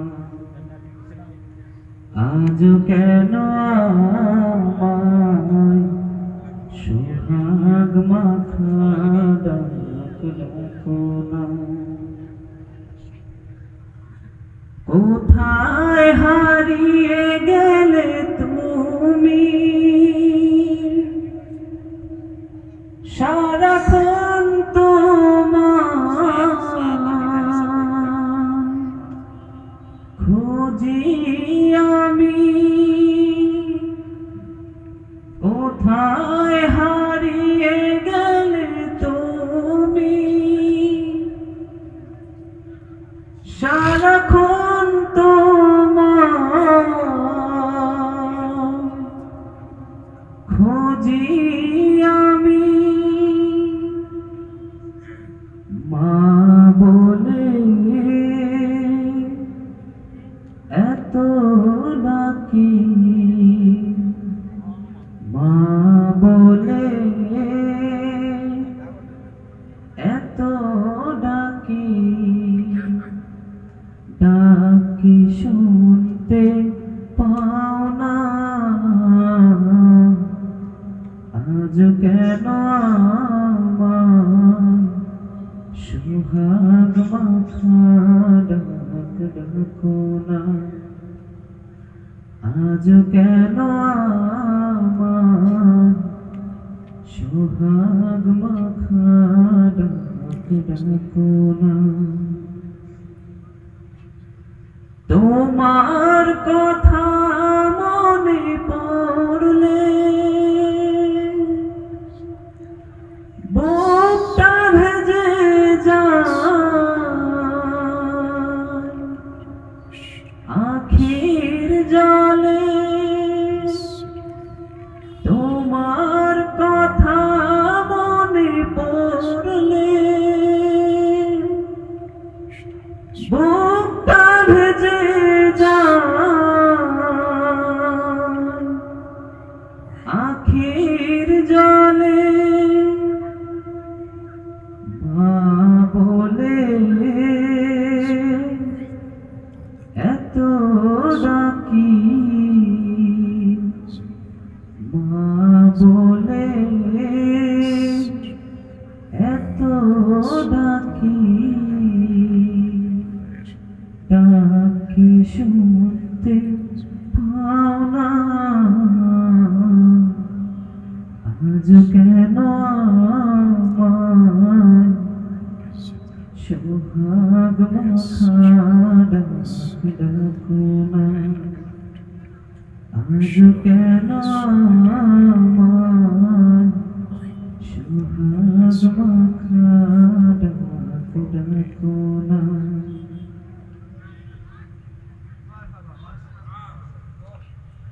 মারহাবা, ধন্যবাদ, মুবারকবাদ। আলমারা মাদ্রাসার সম্মানিত তরুণ শিক্ষক মিনহাজ হাসানকে মাকে নিয়ে চমৎকার একটি নাসিক আমাদেরকে উপহার দেওয়ার জন্য। সম্মানিত উপস্থিতি, এ পর্যায়ে আমাদের সম্মানিত প্রধান মেহমানের অনুমতিক্রমে এখন একটু সংক্ষিপ্ত বক্তব্য রাখবেন ঐতিহ্যবাহী দেবিদ্বার কুশাগাজী ভাইয়ের উদ্যোগে ১৭তম তাফসিরুল কোরআন মাহফিলের সম্মানিত সভাপতি, বিশিষ্ট সমাজসেবক ও শিক্ষা অনুরাগী জনাব আব্দুল হক খোকন, জনাব আব্দুল হক খোকন মহোদয়কে ওনার সংক্ষিপ্ত বক্তব্য রাখার জন্য সবিনয় আহ্বান জানাচ্ছি।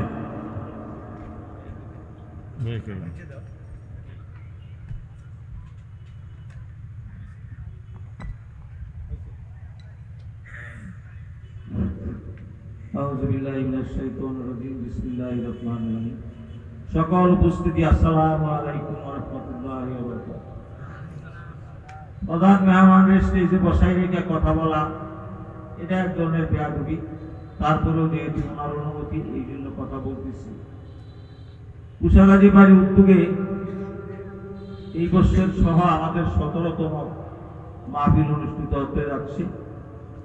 আমাদের বাড়ির আব্দুল ওয়াহেদ নামে একটা আমাদের ছোট ভাই, সেই প্রথম এটার উদ্যোগ নিয়েছে, আল্লাহ তার হায়াত দারাজ করুক। তারপরে আমাদের আজকের মাহফিলে যিনি প্রধান অতিথি আসার হওয়ার কথা যার নাম, উনি এবং আমাদের বিশেষ অতিথি লুৎফর রহমান নীলু ভাই, ওনারা আমাদেরকে সকলকে নিয়ে এই বাৎসরিক মাহফিলগুলি অনুষ্ঠানের কার্যক্রমগুলি আমাদের ছেলেমেয়েরা দিয়ে করা, আল্লাহর কাছে শুকরিয়া। আমরা কুশাগাজী বাড়ি অনেক বড় গোষ্ঠী, কিন্তু আমাদের বাড়ির ছেলেদের ভিতরে একটা তাসির পয়দা হয়েছে, যেটা মানে গুমরাহির পথে না যাইয়া ভালো দিকে আসা, আমরা বলি আলহামদুলিল্লাহ। এটার একটা নমুনা হলো সকালবেলা আমরা দেখি আমাদের বাড়ির ছেলেরা কবরস্থান থেকে কবর জিয়ারত করে আসে, এটা দেখে মনটা জুড়াই যায়, তাদের স্মরণ হয়, কবরের কথা স্মরণ, মরণের কথা স্মরণ। তো যাই হোক, আরেকটা জিনিস আমরা এই বছর খুব চিন্তিত, আমাদের মাহফিলটা কিন্তু আমরা প্রায় ১ মাস আগেই বলছি, হুজুরদেরকে দাওয়াত দিলে পাই না। আগে তো মাহফিলের ব্যাপারে ১৫ বছর পারমিশন ছাড়া মাহফিল করতে পারছিল, এই ২ বছর কিন্তু আবার পারমিশনের লেখা কারো কাছে দাওয়ান লাগে না, সেই ব্যবস্থা আল্লাহ করে দিচ্ছে। আল্লাহর কাছে শুকরিয়া, আলহামদুলিল্লাহ বলেন সবাই। তো আমাদের উদ্দেশ্য হইল, আমরা যদি বছরে যদি ২-৪ জন মানুষের যদি একটু হেদায়েতের লাইনে আসে, তো ১৭ বছরে কত জনের হিসাব করেন, কাজে আমরা আমাদের মাহফিলে হুজুররা যে বয়ান করে, এই যে আমাদের এখন যিনি বয়ান করবেন, মাশাআল্লাহ ওনার বয়ান অনেক দিন ধরে শুনতেছি। আল্লাহ ওনার হায়াত দারাজ করুক, ওনার বয়ানের ভিতরে বরকত দান করুক। কোরআনের তাফসীর, কোরআন সারা একটা কথাও বলে এই ধরনের বক্তাও আল্লাহ এবার আমরা পাইছি। আসলে সবসময় পাইও না, ওনারাও যেন আল্লাহ এইভাবে ইসলামের খেদমত করার, দিনের খেদমত করার তৌফিক দান করুন। পাশাপাশি আমাদের বড় ভাই মঞ্জুর হোসেন সদাগর, যিনি উনি ওনার বিভিন্ন ব্যস্ততা এবং অসুস্থতার কারণে উনি আসতে পারে নাই। লুৎফুর রহমান লিলু ভাই, উনি আমার বড় ভাই, উনিও বয়োজ্যেষ্ঠ মানুষ, আল্লাহ হায়াত দারাজ করুক। এবং আমাদের বাড়ির সকল ছেলেমেয়েগুলিকে যেন আল্লাহ এই দিকে কোরআন হাদিসের মোতাবেক চলার তৌফিক দান করে। এই জন্য আপনারা সকলে দোয়া করবেন। এই কথা বলে আমি আমার সংক্ষিপ্ত বক্তব্য শেষ করলাম। আসসালামু আলাইকুম ওয়া রাহমাতুল্লাহ।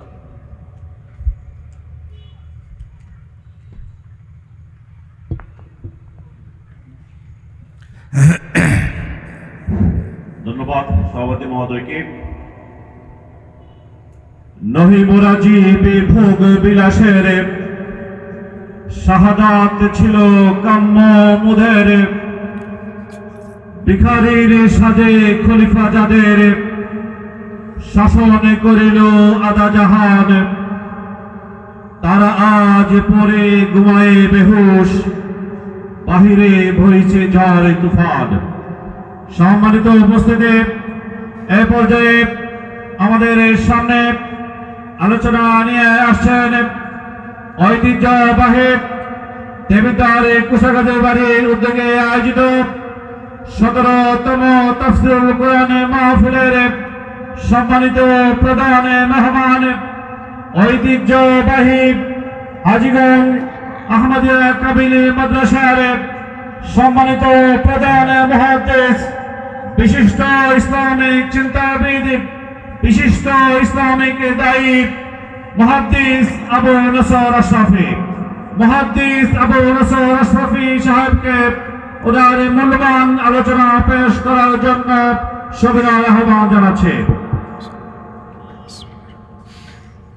আসসালামু আলাইকুম ওয়া রাহমাতুল্লাহি ওয়া বারাকাতুহু। নাহমাদুহু ওয়া নাস্তাঈনুহু ওয়া নাস্তাগফিরুহু ওয়া নু'মিনু বিহি ওয়া নাতাওয়াক্কালু আলাইহি ওয়া নাউযু বিল্লাহি মিন শুরুরি আনফুসিনা ওয়া মিন সাইয়্যিআতি আ'মালিনা। من يهده الله فلا مضل له ومن يضلله فلا هادي له ونشهد أن لا إله إلا الله وحده لا شريك له ونشهد أن سيدنا وحبيبنا وطبيب قلوبنا ومولانا محمدا عبده ورسوله الذي أرسل رسوله بالحق بشيرا ونذيره وسراجا منيرا. فقد قال الله تعالى في كلامه المجيد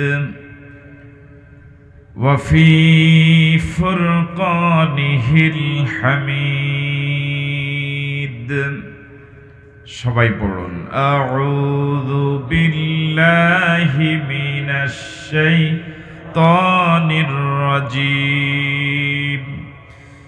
বিসমিল্লাহির রহমানির রহিম।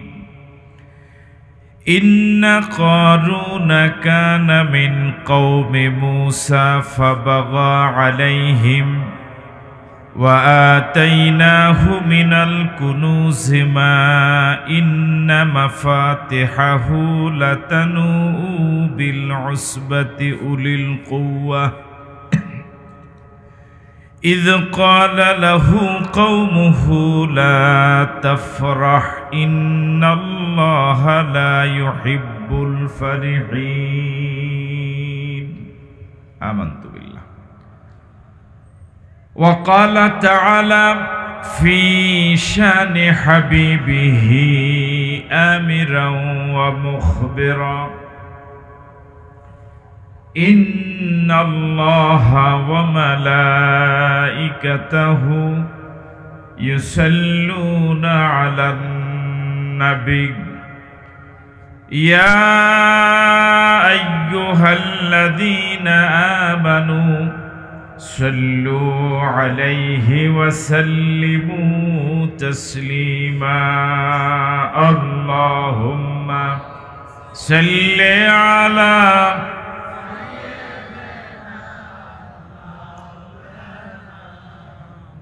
وعلى آل سيدنا প্রাণ খুলে মোহাব্বতের সাথে সকলে পড়ুন আল্লাহুম্মা সাল্লি আলা মাওলানা মুহাম্মদ ওয়া আলা আলি সাইয়্যিদিনা ও মদিনার বুলবুলি কেমনে তোমায় রই ভুলি দিন কাটে আর রাত কাটে তোমার প্রেমের ফুল তুলি কেমনে তোমায় রই ভুলি আল্লাহুম্মা সাল্লি আলা মাওলানা মুহাম্মদ وعلى آل سيدنا بلغ العلا بكماله كشف الدجى بجماله حسنت جميع خصاله نسيما জানিবে বতহা গুজর কুন নসীমা জানিবে বতহা গুজর কুন জাহো আলম মুহাম্মদ রা খবর কুন বলগল উলা বিকমালিহি كشف الدجى بجماله صلوا عليه ঐতিহ্যবাহী দেবিদ্বার কুশাগাজী বাড়ির উদ্যোগে কুশাগাজী বাড়ি গুমতি বেড়িবাঁধ সংলগ্ন মাঠে আয়োজিত আজকের এই ১৭তম বার্ষিক তাফসিরুল কোরআন মাহফিল ২০২৫। এ মাহফিলের মহতারাম সভাপতি বিশিষ্ট ব্যবসায়ী ও সমাজসেবক দেবিদ্বার আপনাদের অতি সুপরিচিত মানুষ, যিনি একজন সজ্জন মানুষও বটে, জনাব মোহাম্মদ আব্দুল হক খোকন সাহেব। বয়োবৃদ্ধ এবং অসুস্থ মানুষ, আল্লাহ পাক সুস্থতার নিয়ামত দান করুক। আজকের মাহফিলের প্রধান অতিথি বিশিষ্ট ব্যবসায়ী চট্টগ্রাম জনাব আলহাজ মোহাম্মদ মঞ্জুর হুসাইন সওদাগর, বিশেষ অতিথি বিশিষ্ট ব্যবসায়ী দেবিদ্বার আলহাজ মোহাম্মদ লুৎফুর রহমান লিলু। উপস্থাপনায় মোহাম্মদ মোশাররফ হোসাইন, পরিচালনায় এম শরীফুল ইসলাম শওকত মাস্টার। আজকের এই মাহফিলের আমন্ত্রিত বিশেষ মেহমান, এই জনপদের অতি পরিচিত আলোচক, যিনি আসার পর থেকে অত্যন্ত গুরুত্বপূর্ণ আলোচনা পেশ করছিলেন, বড় মগবাজার লালজান শাহী জামে মসজিদ ঢাকার সুযোগ্য খতিব জাতীয় পর্যায়ে একাধিকবার পুরস্কার প্রাপ্ত আন্তর্জাতিক কেরাতে সনদপ্রাপ্ত কারি মাওলানা আব্দুল কাইয়ুম মিয়াজি সাহেব আমন্ত্রিত ছিলেন এ জনপদের সর্বজন শ্রদ্ধেয় আলেমে দ্বীন দেবিদ্বার এস.এ. সরকারি কলেজ জামে মসজিদের সুযোগ্য খতিব বয়োবৃদ্ধ জ্ঞানবৃদ্ধ আলেমে দ্বীন আলহাজ হজরত মাওলানা মুহাম্মদ সিদ্দিকুর রহমান। আমন্ত্রিত ছিলেন আপনাদের অতি পরিচিত আলেমে দ্বীন, আমার অত্যন্ত প্রিয় একজন মানুষ, বাইতুল মুকাররম জামে মসজিদ দেবিদ্বারের সুযোগ্য খতিব এবং দেবিদ্বার ফাজিল ডিগ্রি মাদ্রাসার সুযোগ্য সহকারী অধ্যাপক আরবি বন্ধুবর হজরত মাওলানা অধ্যাপক আবুল বাশার মিয়াজি সাহেব। আমন্ত্রিত শ্রদ্ধাভাজন হাজারাত উলামাই কেরাম, খতাবাই আজম, আইম্মাই মাসাজিদ, মুরব্বিয়ানে আজম, প্রিয় যুবক বন্ধুরা, ব্যবসায়ী ভাইরা, পর্দার অন্তরালে শ্রবণরতা শ্রদ্ধেয়া মা এবং বোনেরা, আসসালামু আলাইকুম ওয়া রাহমাতুল্লাহি ওয়া বারাকাতুহু। আপনারা সকলে কেমন আছেন? আলহামদুলিল্লাহ, আল্লাহ সুবহানাহু ওয়া তাআলার দরবারে শুকরগুজার হচ্ছি যে মহান মুনিব অত্যন্ত গরম আবহাওয়ার মাঝেও আজকের এই সুন্দর এবং চমৎকার আয়োজনে সুস্থতার নেয়ামত দিয়ে এলাকার অসংখ্য মুসলমান থেকে বাছাই করে যে মহান মুনিব আমাদেরকে এই মজলিসের জন্য কবুল করলেন, সে মুনিবের দরবারে মুনিবের শিখানো ভাষায় মুনিবের দেওয়া জবান ব্যবহার করে সকলে মিলে